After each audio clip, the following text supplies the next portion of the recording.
Garuda wajib move on dan melupakan kekalahan dari Arab Saudi untuk fokus melawan Irak. Lalu apa yang harus dilakukan Patrick Kluivert untuk bisa mengalahkan Irak dan menjaga mimpi Indonesia lolos ke Piala Dunia 2026? Kita akan membahasnya bersama dengan pengamat sepak bola Erwin Fitriansyah. Bung Erwin, selamat malam.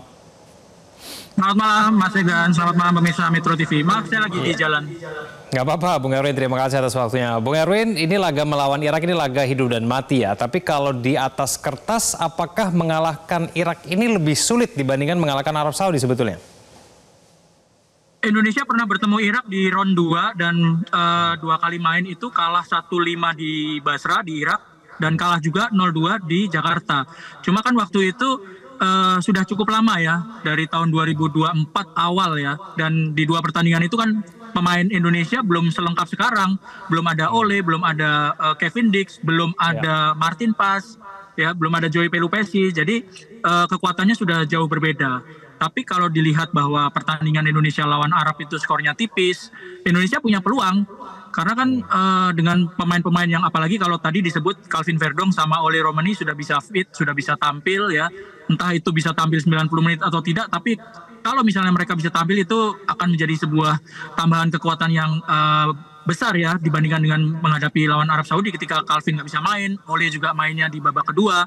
Jadi peluang untuk bisa menang itu tetap terbuka ya. Asalkan ya pelatih Patrick Kluivert benar-benar bisa memanfaatkan gitu ya, cermat untuk menampilkan formasi, cermat untuk menampilkan siapa yang main di posisi mana.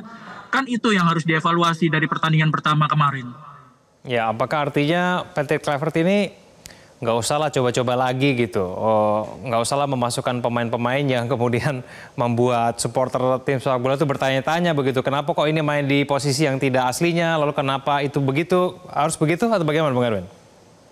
Oh iya, evaluasi itu kan harus melihat secara keseluruhan gitu. Dengan pemain-pemain yang ditampilkan di pertandingan lawan Arab Saudi kemarin, apakah ada yang tampil kurang perform, apakah ada yang memang sudah perform gitu. Kan semuanya pasti ada catatannya gitu. Dan soal formasi saya pikir sudah bukan waktunya untuk coba-coba lagi gitu. Dengan formasi yang pakemnya ya, 3-4-3 di round 3, di round 2 kemarin, itu kelihatan para pemain lebih padu gitu. Tapi ketika main dengan 4-4-2, dengan tekanan yang sangat besar, dengan pemain-pemain yang dihadapi itu bukan level Asia Tenggara lagi, levelnya Asia, bahkan Arab Saudi kan langganan Piala Dunia itu udah bukan waktunya coba-coba lagi gitu. Apalagi kalau lihat dengan formasi 4-4-2 kemarin lawan Arab Saudi, ternyata hasilnya nggak terlalu efektif. Bung Erwin, siapa yang menurut Anda harus dimainkan sejak awal? Saya pikir kalau saya melihat pertandingan yang sudah lalu kemarin ya, 3-4-3, 3 di belakang itu kan sudah pakemnya Jay Izzes, Rizky Ridho, Justin Hubner di belakang 3 itu. Itu yang paling penting sih kalau menurut saya, yang kelihatan paling krusial kan di belakang itu.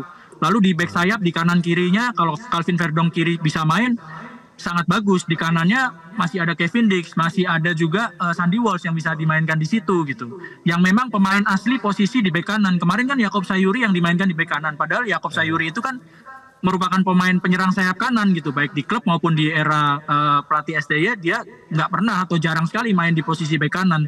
Dengan tekanan yang sangat besar, saya pikir harus pemain yang benar-benar siap dan memang sudah biasa bermain di posisinya gitu. Ya. Nah ini tantangannya kalau melawan Irak itu bagaimana Bung Erwin? Ini gaya permainan Irak itu seperti apa sih nanti itu? Satu yang jelas adalah pemain Irak lebih fit dibanding Indonesia. Karena mereka belum bermain ya. Indonesia baru 2 hari yang lalu main. Irak pasti lebih fit karena mereka belum bermain. Itu yang kedua, pemain-pemain Irak ya mainnya seperti tim-tim Timur Tengah gitu, mengandalkan kualitas individu yang bagus ya, dengan kecepatan, dengan postur mereka yang ideal. Itu yang harus dihadapi, dan terutama adalah tekanan dari hal mental ya. Tim yang habis kalah itu kan juga harus bangkit secepatnya seperti Indonesia. Dengan tekanan seperti itu kan faktor non teknis juga harus benar-benar dipahami, harus benar-benar dibangkitkan lagi gitu semangatnya. Bung Erwin, kalau kita melihat Ole Romani begitu ya, kemarin kan main masuk di babak kedua. Nah, apakah menurut Anda Ole Romani ini sudah terlihat fit dan peluangnya bermain sejak awal ketika nanti melawan Irak itu bagaimana, Bung Erwin?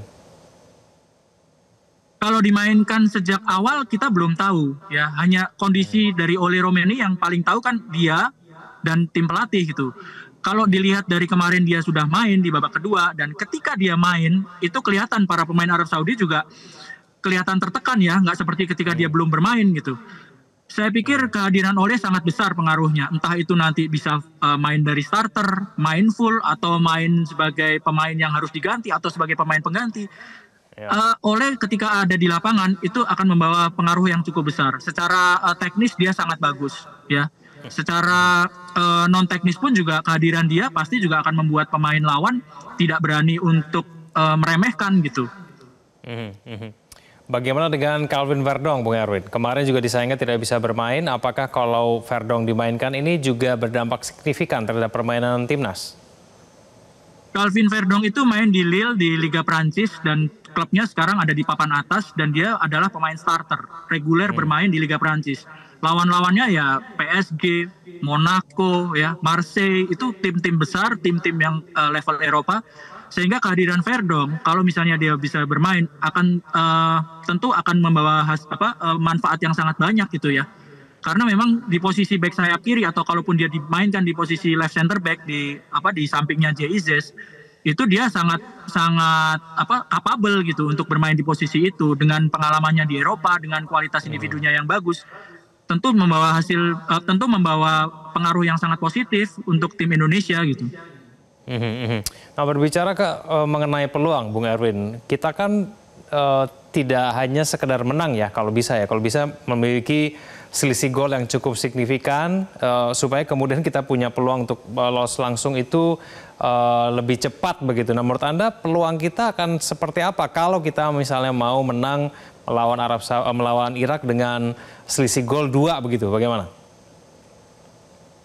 Yang penting adalah kondisinya kan gini, Indonesia kalau menang itu belum tentu lolos karena harus menggantungkan dari hasil pertandingan Arab Saudi lawan Irak hari Rabu minggu depan. Jadi menang pun belum tentu lolos.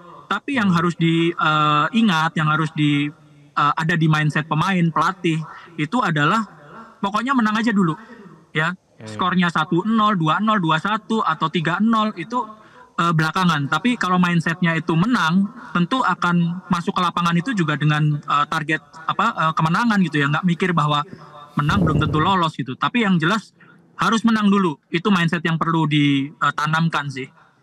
Oke, baik. Bung Erwin, terima kasih sudah bergabung bersama kami di Prime Time News. Selamat malam, Bung Erwin. Jelajahi cara baru mendapatkan informasi. Download Metro TV Extend sekarang.